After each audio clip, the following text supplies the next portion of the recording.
Thanks for listening to Baxie's Musical Podcast with my guest today, Barry Andrews from Shriekback. If you like what you hear today, be sure to like it, share it, review it, pass it along to all your friends. You can also follow the show on Instagram, Facebook, and TikTok for regular updates about upcoming guests. Today, we're brought to you by Metro Chrysler, Dodge, Jeep, and Ram at Chicopee. Be sure to check out their state-of-the-art dealership next to BJ's and Big Y on Memorial Drive, or follow them online at metrojeep.com and drive home in your new Metro Chrysler, Dodge, Jeep, Ram today. It's Baxie's Musical Podcast.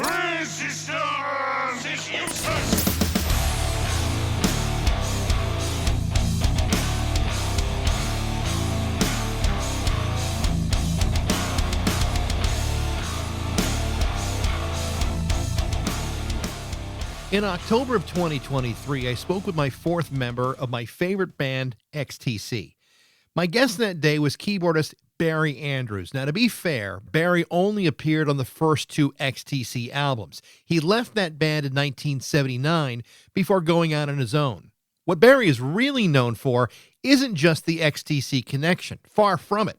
What he's really done is solidified his reputation for having formed the heavily groove-laden supergroup Shriekback, a project that he formed in 1981 with Dave Allen, the former bass player for the legendary Gang of Four, who sadly passed away last month at the age of 70. They, along with singer-guitarist Carl Marsh from Out of the Blue 6, would form a group that shot out of the cannon with some of the biggest-sounding post-punk albums of its day, such as 1983's Care, which included the track Lined Up, featuring background vocals from the late Kirsty MacColl, or 1985's Oil and Gold, which yielded the singles Nemesis and Malaria, as well as Big Night Music, which was released the following year with the MTV hit The Underwater Boys.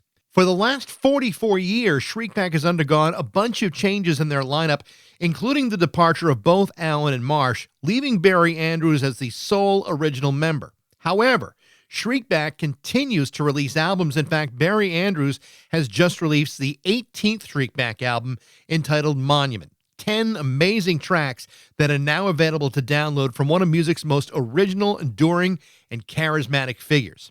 Barry has not only endured as the longest-lasting member of Shriekback, he's also played with the likes of Brian Eno, Iggy Pop, and with King Crimson's Robert Fripp. He also rejoined his old XTC bandmate Andy Partridge in an experimental and largely improvisational project called Monstrance in 2007. But it's with Shriekback where Barry has really cemented his reputation as a true original.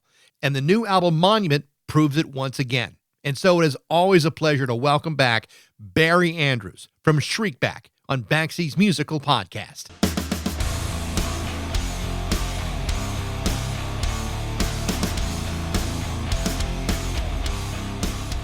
Hello. Hey, Barry, how are you? All right, thank you. Yourself? Good. Great to see you again. Yeah, you too. Yeah. Thanks for doing this. First of all, I want to thank you for reaching out. It's not every day where a guy gets an email from Barry Andrews, and it's not every day that a previous guest of this podcast say, "Hey, I'd love to come back." That was very cool, and I appreciated you reaching out. I'm glad to have made your day. Well, it did, and I was really excited to talk to you. So, and especially having heard the album a couple of times and really gone through it. It's the 18th album that you've released as Shriekback, and the last time we spoke was about a year and a half after the last album, Bola Hula. That'd been out from almost a year at that point.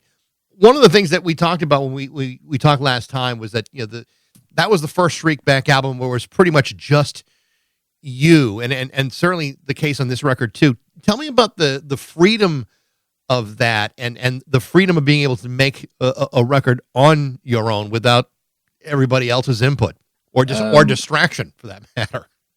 Yeah, it's a two-edged sword, I suppose, isn't it? I love the thing that happens with other people when they surprise you by their otherness, and particularly Carl's songs are just like, wow, I would never have done that in a million years. It's brilliant. God. And I find that really inspiring to work around, and Mark's rhythms have always been since the day, really, something like that just gives me ideas when you so all of that is lovely, and I think if the chaps had been up for doing another one as quickly as I wanted to do it, that was really the sticking point.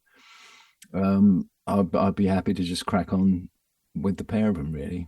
I mean, do you find that the desire to have someone take some responsibility on one part of the record or another part of the responsibility, or is it hard to take all of that and do it on and put it on your own back? I think I always have, really, to be honest.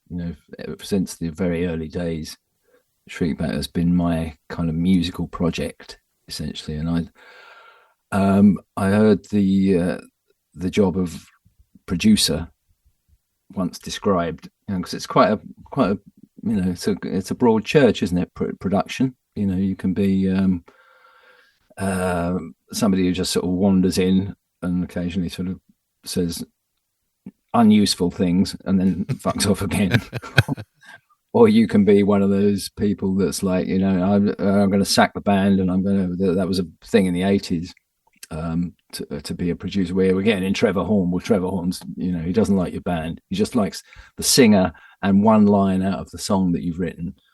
So that's another way to be a producer. And but the definition that stuck with me that I read ages ago was that the producer is the person who takes full responsibility for everything.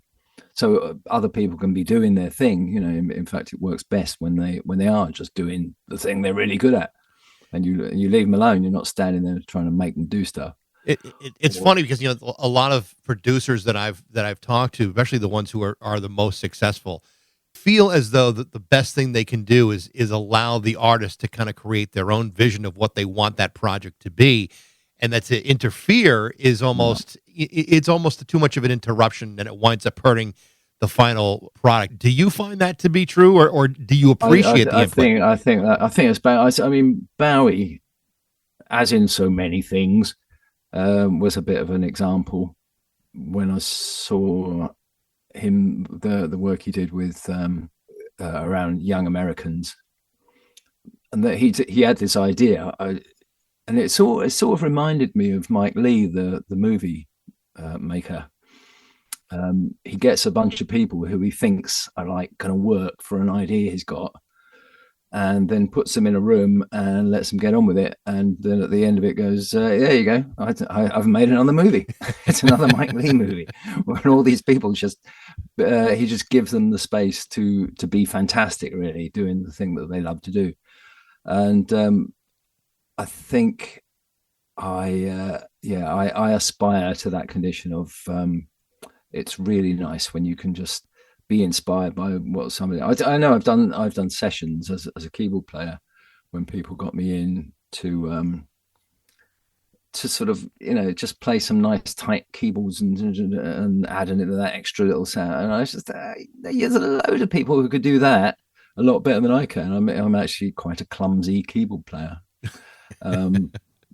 What I'm good at is just generating ideas.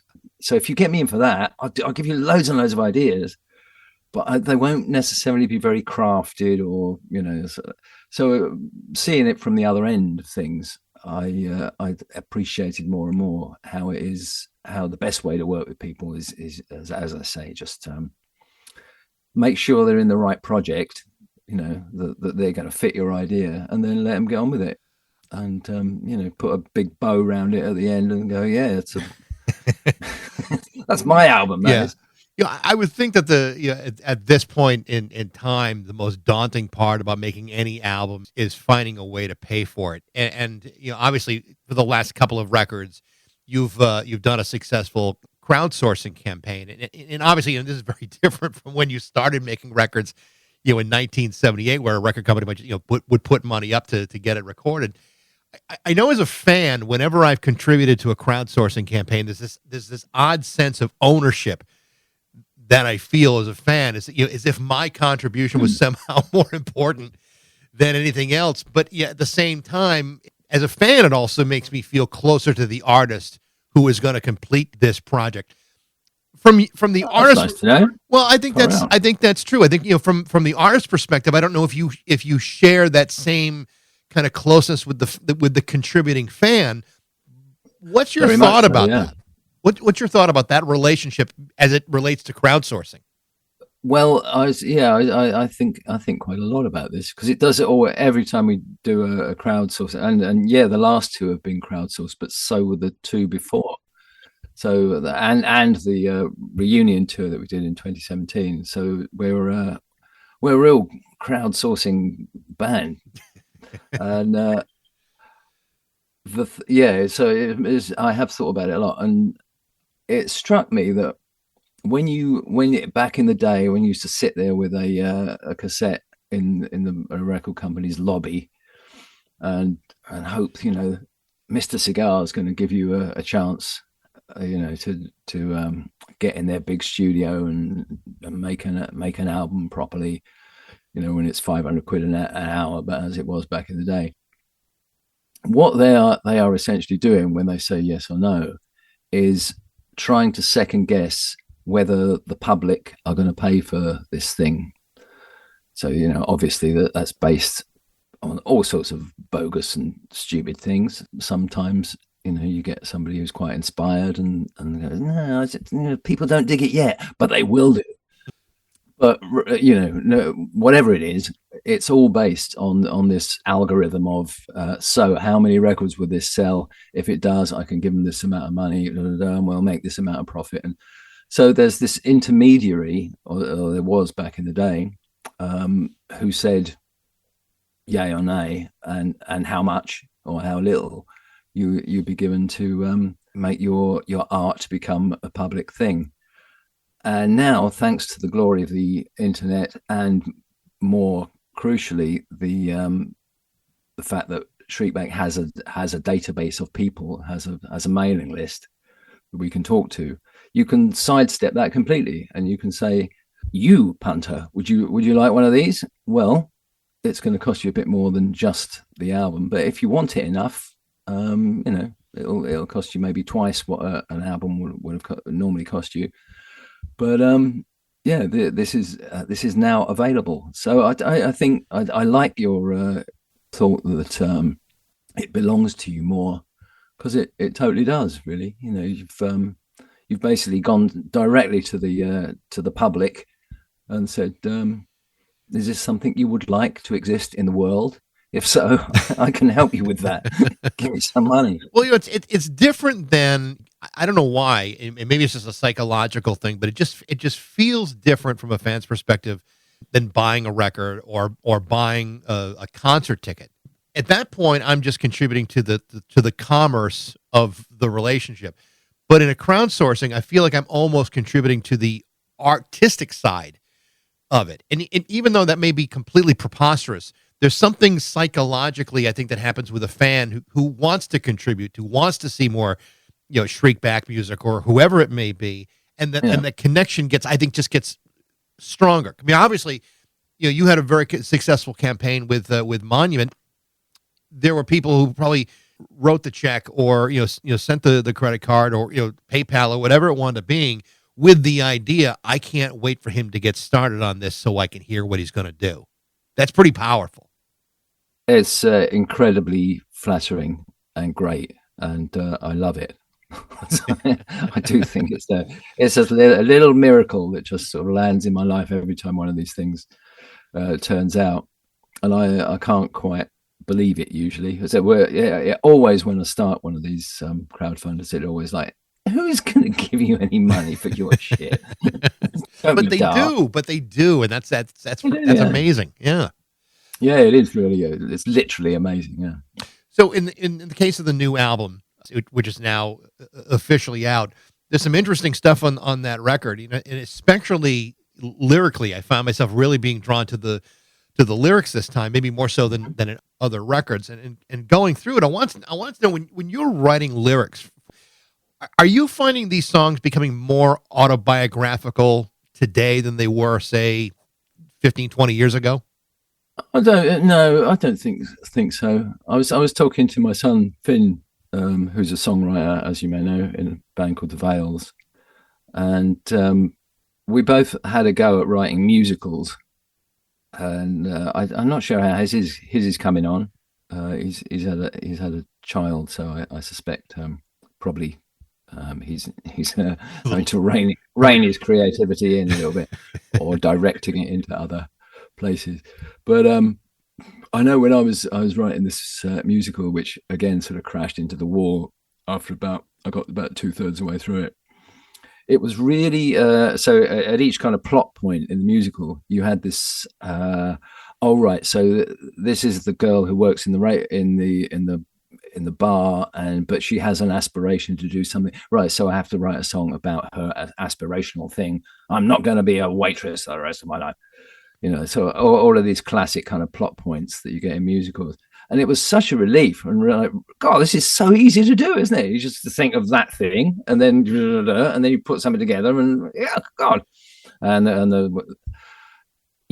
like that. And it struck me and Finn when I was talking to him that if you're not doing that, and there you go. Here's another Shriekback album or another Veils album to do.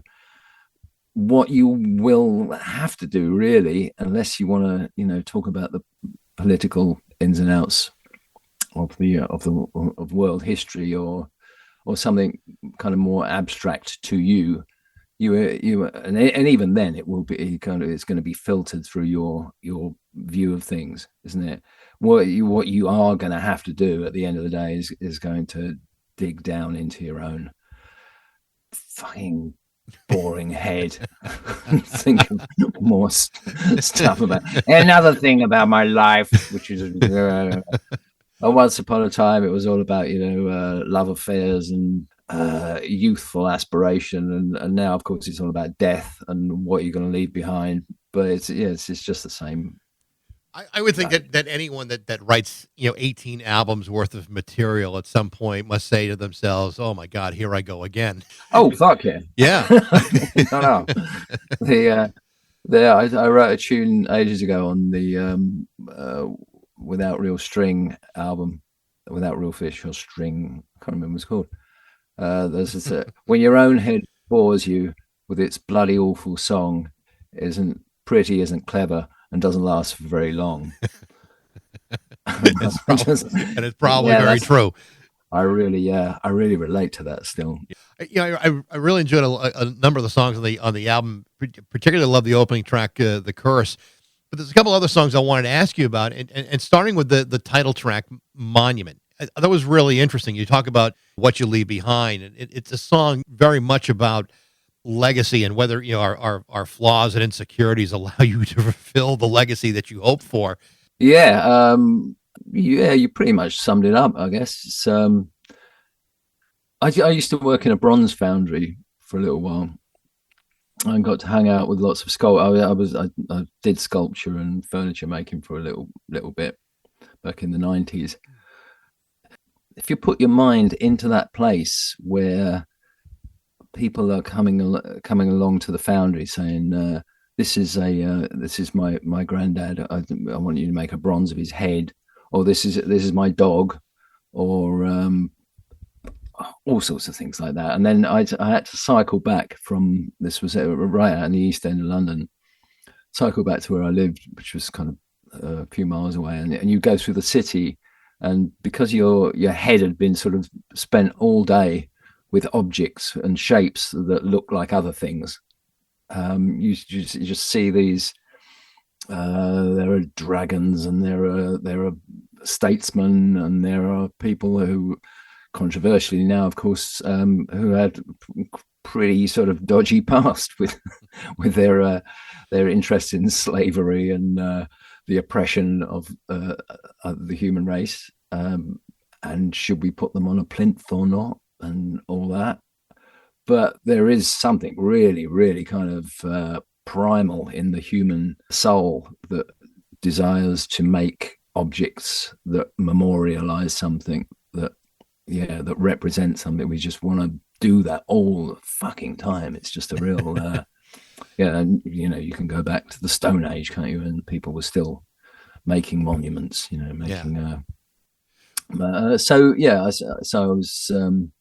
I was thinking about that, and the idea of you want to make, thinking, right, how many more albums have I got in me, really? and I could just stop, I suppose, couldn't I? Just, I have to do this thing, but I sort of want to. I don't very much want to, and it strikes me as, is this some sort of bullshit kind of grasping after spurious immortality? The interesting statement about that song is, so many of us worry about, well, what am I leaving from, behind? What am I leaving for my kids or my grandkids? But Yeah. the interesting line about it is, I'm a real flawed piece of shit sometimes, and maybe my legacy isn't so really that important because I am so flawed. I'm a human being, and whether I put it in stone or in bronze, this is the reality of who I am. I thought that was a really clever approach to that, because you don't always hear people think about legacy. Thanks for noticing that. Well, you don't have to think about legacy in terms of how really flawed we are. I just thought it was really interesting. Well, it's thank you again. That's it's nice that you noticed that. There's a little kind of bridge before the chorus in which so the verse is like this aspirational. I want to be all the heroes of antiquity. I want to be Ulysses. I want to be Hercules. And then just before the chorus, there's this little kind of nasty little voice that's right in your ear that took a long time to EQ. Actually, it was quite to get the exactly the right feeling. And the narrator says, "I believe in the power of song, but I'm a shitty little wall-eyed goblin in a wet look thong."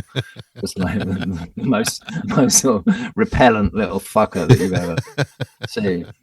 But I thought also there's a reason why people, why these enormous equestrian bronzes that are sitting in Trafalgar Square were probably made by people. The people that really that they represent were possibly little shits, actually, in many ways. We just don't know, do we? But also the idea that you're a piece of shit, and that's why you want to have this enormous golden, sort of Donald Trumpian kind of thing up there that's all in gold and it's enormous, and it's because deep in your heart of hearts, you are a very flawed and quite pathetic little creature. There was an old line that we used to talk about on the radio show that if you looked at like a supermodel and you thought, my God, she's the most beautiful thing in the world, but there was a part of us that were saying, she may be beautiful, but I guarantee you there's someone in the world who's so sick of her shit. And I thought, that's kind of true of everybody, I guess. So, I mean, there's a parallel there. You are, yeah. David Foster Wallace, the writer, became kind of implausibly suddenly famous in the 90s. He was this you probably know the grunge writer, and he was young and wild and deeply troubled in a Kurt Cobain kind of a way, but nevertheless wrote these incredibly literate and well constructed and brilliant books. I'm a huge fan. So he turned from being a novelist, which is usually you might get to do a book reading at your local Barnes and Noble type thing, and that's as famous as you're going to get. And suddenly he was like a pop star, and so we have the benefit of David Foster Wallace's thoughts on these aspects of fame. And he said what it was like was that there was this other version of yourself that he called your statue, and the statue lives out there in the world, and it looks quite a lot like you, but it's not you. And everything you do in a publicity kind of a way sort of feeds the statue and makes it different and burnishes its surface, but it isn't you. And some of the real sort of celebrity fuck ups that there have been have quite often been attributable to people who mistook the statue for themselves. I didn't want to get this conversation to go by without at least acknowledging the fact that Dave Allen died at the age of 69.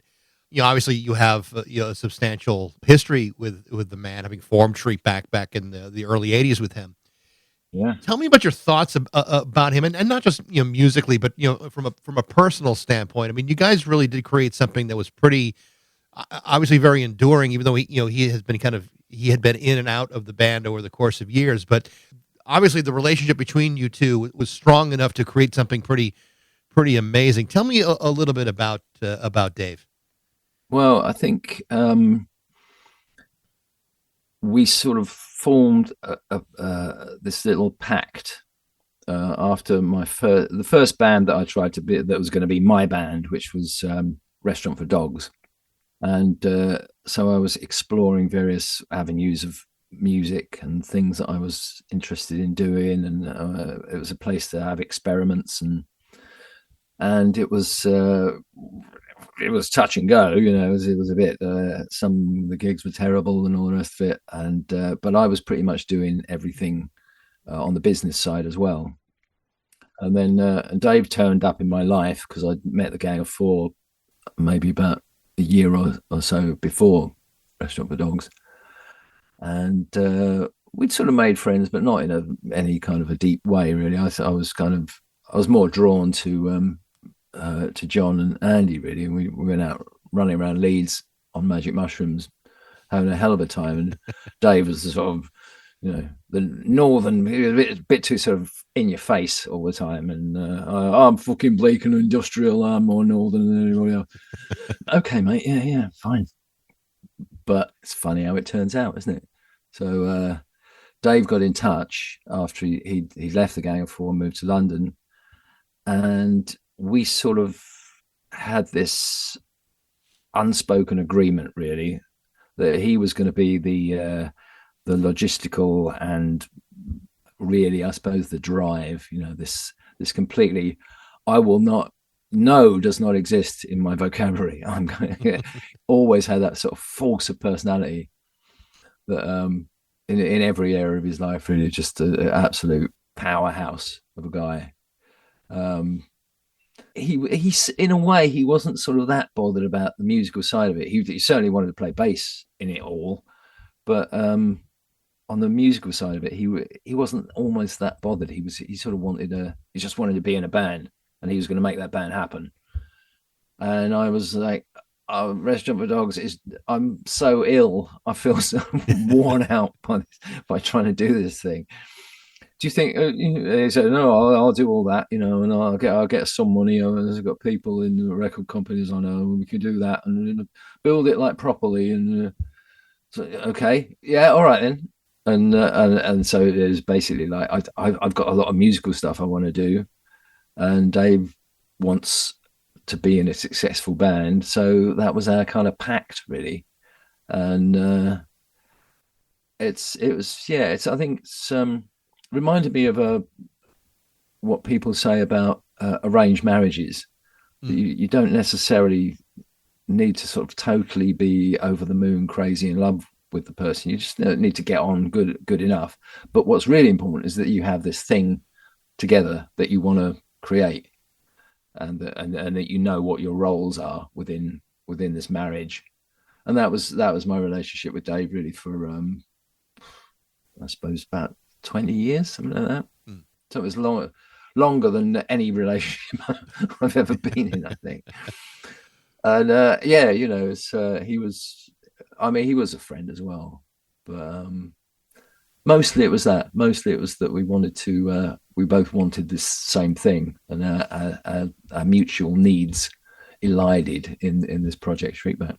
I think most people, when they heard that you were going to be doing something with Dave, with Shriekback, yeah. I think they were expecting.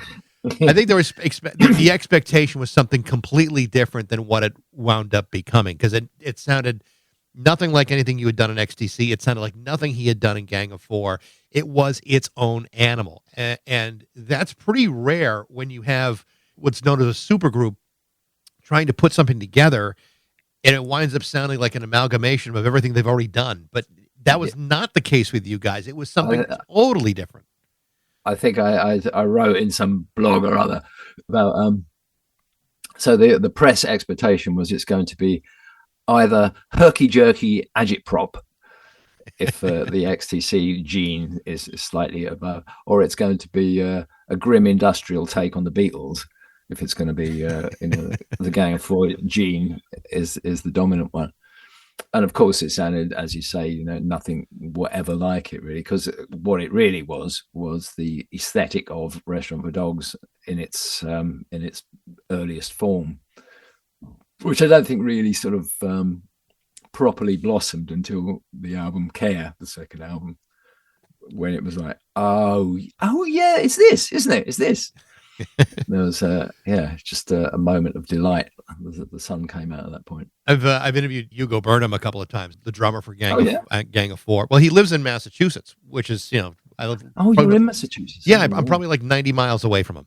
And we've spoken a couple of times, and we've talked about Dave, and we've talked about Gang of Four, and you're right. I mean, there's an industrial herky jerky type of approach to some Gang of Four songs, but when you really break that music down, there's a real danceable groove between the two of them that absolutely existed, especially in those first two records.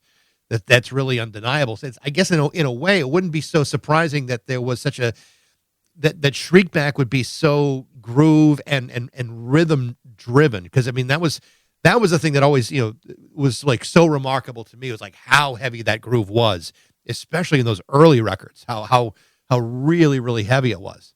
Yeah, if you listen to like these early jams that we did, Dave is just like, oh, this industrial monster in the room, and it's huge and it's great, but it's sort of it's kind of too much, really. It's like a great big piece of steel in the middle of your living room, and you're kind of like, yeah, it's exciting and everything, but it doesn't really belong in the living room, does it? We want. But then Dave was introduced to Martin Barker, and Martin, if anything, was a skittish little fellow, and very light. A certain amount of jazz kind of influence there, bit of world music, I suppose, in his early playing. Kind of, sort of quite a gentle sort of vibe to it. Although, he could certainly turn on the power when he wanted to. And so you introduce these two to each other, and what was delightful to see, rather like you put the right people in the room and hope for the best, and when it turns out it's an incredibly satisfying thing, was that Dave became more fluid, less kind of aggressive, and Martin became harder and more definite and more, so yeah, some of the bass lines that Dave did in Shriekback, stuff like the bass line on This Big Hush or Evaporation, just it's a world away from his Gang of Four playing, great as that was. I mean, don't get me wrong, but yeah, it was like this kind of relationship with Martin, I think, sort of brought out this, more fluid, more gentle, I suppose, thing. You had mentioned Martin and Carl about the idea that it would be great to be playing with them again. You haven't really done any substantial touring since pandemic, pre-COVID. Is there any plan to play live again? I mean, it's been a long time since you've done it. Oh my. No. No. I fucking hate playing. It really is. I mean, everyone's got a different opinion of it, but for you, it's mine was always on my case for of the last two albums that Martin and Carl were on. Like, can't we go on the road? Can't we play live? And we even got as far as to do a crowdfunder. The only crowdfunder we've ever tried that failed. And when we costed this out quite meticulously, it was to take the 8-piece Shriekback band that we did the London revival gigs with, and it was £90,000. So we didn't get that, and I got to say, quite a lot of me was quite relieved by it, really. I mean, I get into two minds. When I was seriously auditioning the possibility after we did the gigs in London, and they were fun and everything. But I was like, oh fucking hell, I'm up here saying big black nemesis, that's just some fucking show band, or what are we doing? You know, I mean, back in the day, that was like, this is a fun thing that I've thought of, and we can all go on the road, yeah, that'd be fun. But it's old now, and I don't get a kick out of doing it. I feel like some horrible, old parody of something. So I was feeling like, well, all right. And at that point, I listened to an interview with Miles Davis from back in the 70s, I think, and they're saying you haven't been on the road for a while, but you're going out next week. We're like this amazing new quintet or whatever it was. He said, will you be playing any of the old stuff? He said, of course I'm not playing the old stuff. Talking about, I thought, yeah, Miles, yeah. And then I had the thought experiment of, right, me and Carl and Martin are going to write stuff that the three of us can play live. It's going to be completely new material, and and we rehearse it up, and it's going to sound fucking great. And then we book the American tour. And because it's only three of us, it's not going to be so expensive, so it's logistically possible, and blah blah blah. And there you are in Minneapolis in the middle of the night, and you've got a full crowd there, and everyone's shouting, "Line up, my spine, Nemesis, man, play fucking Nemesis."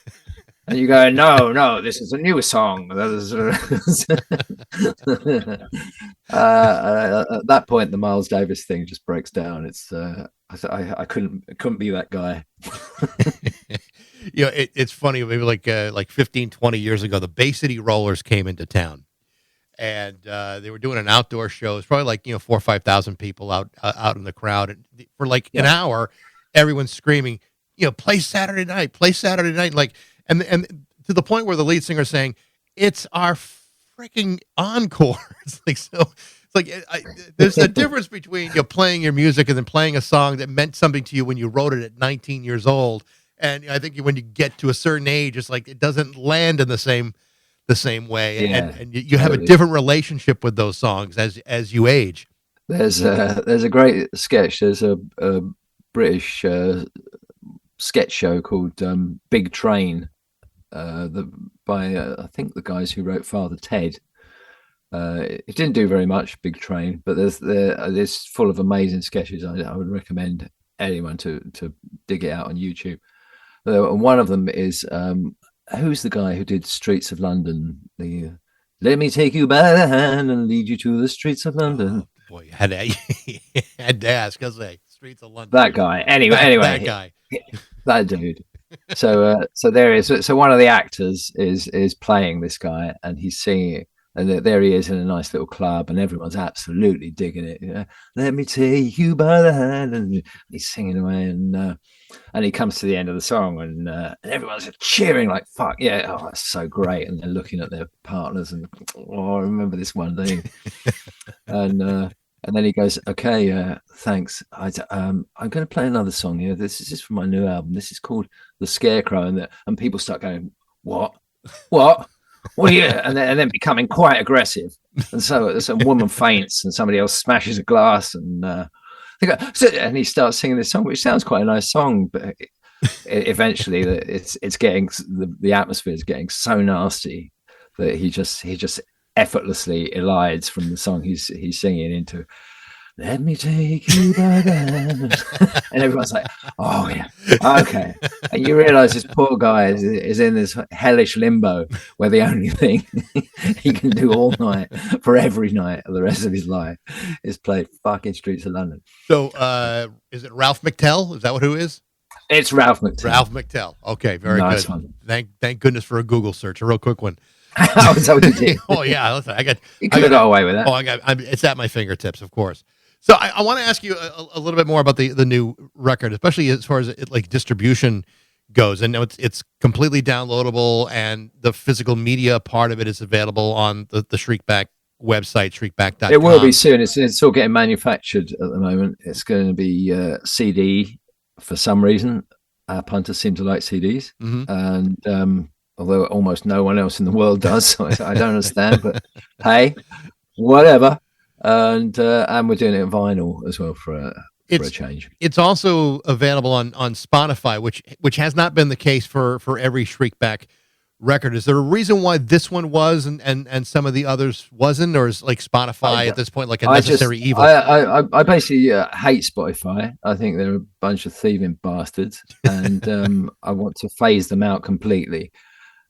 And the way this particular version, the sunsetting version of Shriekback works, is that everybody in the world who has any interest in Shriekback, to the extent they buy a record, now knows about us, and they're all on the mailing list, or most of them are, and I can reach every single one of them by just sending a mail out. So really, and it's highly unlikely, I think, that a young person is going to go, interesting, because what makes you fall in love with a band is all sorts of other stuff, and it's always related to that moment in your youth, and the first kiss, and the first time I took drugs, and the first and that amazing gig they did, and we're not going to do that, I don't think. So I think we're stuck with the people that we've got, and they're stuck with us, and let's make this a beautiful last ride into the sunset. And so we don't need Spotify, we don't need any of that stuff. And I think it's just disgusting the how little money they pay musicians. So yeah, I aim actually to get off Spotify completely. But I just thought, this album's out, I'll just stick it up there for a little bit, so maximize its people's awareness of it, and then rip it off in a couple of months. Well, Barry, I congratulations on releasing it. It's a really great record, and I'm so glad you reached out, because it's been a real pleasure talking to you. Oh, yeah, you too. Yeah, anytime you have another record, you just go ahead and reach out. I'll be ready. All right, okay, no pressure. I'll get straight on. Yeah, I mean, this has been out for what, about like an hour and a half? I mean, you've got at least a couple of months left to go for the next one. Barry, thank you so much. Great to talk to you. All right. Cheers, mate. Take care now. Bye-bye. The name of the new Shriekback album is called Monument, and you can find the new record and many others on Shriekback.com. Thanks for listening. I hope you enjoyed it. If you did, you can always email me at bax@rock102.com. I'd love to hear what you think. Thanks again to Metro, Chrysler, Dodge, Jeep, and Ram at Chicopee for their support, but most of all, thanks to you for listening to Baxie's Musical Podcast.